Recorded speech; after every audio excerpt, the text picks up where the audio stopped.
incontinence is a broad term, simply meaning that people are losing urine when they don't want to. And there are a number of causes. In women, there's the stress incontinence, weakness of the sphincter.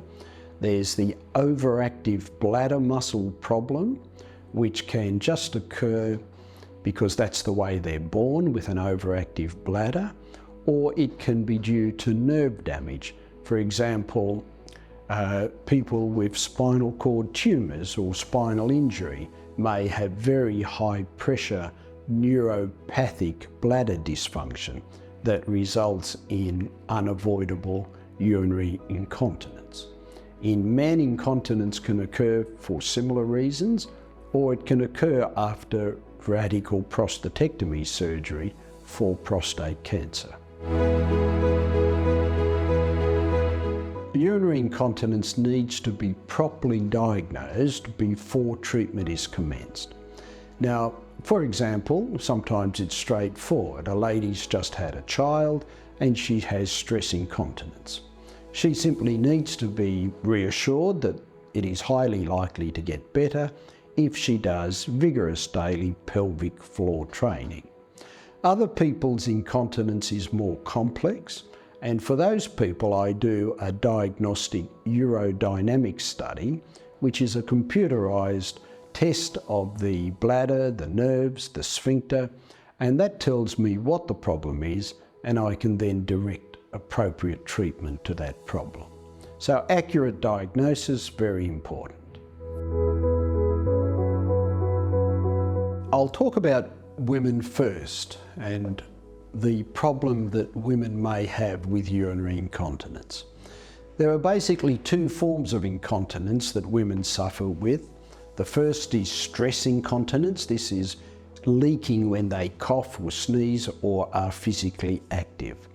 It's often due to childbirth or after major surgery such as hysterectomy. These women should be encouraged to lose weight in the first instance, and they should perform daily pelvic floor exercises. By strengthening the pelvic floor, they're strengthening the urethral sphincter muscle, and that can resolve cases of mild to moderate incontinence. For women who do not respond to pelvic floor training, the suburethral sling procedure is 80 to 85% successful. It's a relatively minor operation done through a small incision with just 24 hours in hospital and quite quick return to work, though they should not engage in heavy physical activity for at least a month after the operation. The other form of incontinence is urge incontinence. That's the sudden urge to go to the toilet, and often they leak or they have a flooding episode, which can be very embarrassing, humiliating, and it's a symptom that must be taken seriously by doctors. The first line of treatment is the new drug Betmiga or mirabegron. This is a highly successful medication, well tolerated with few side effects. If that doesn't work, then very careful urodynamic evaluation is required. This is a half-hour computerized diagnostic test, and thereafter it may be recommended that bladder Botox injection therapy be undertaken. In my own clinic, I do that under local anaesthetic, and it's very well tolerated by women. They walk in once a year, lie on the bed with a nurse present, and we inject via a telescope 100 units of Botox into the muscular wall of the bladder. This treatment is successful in 80% of women.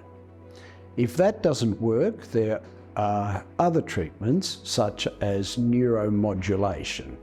Electrodes are implanted in the spinal cord, and an electrical box gives particular modulating signals to the nerves that can, in some women, dampen down their urge incontinence problem.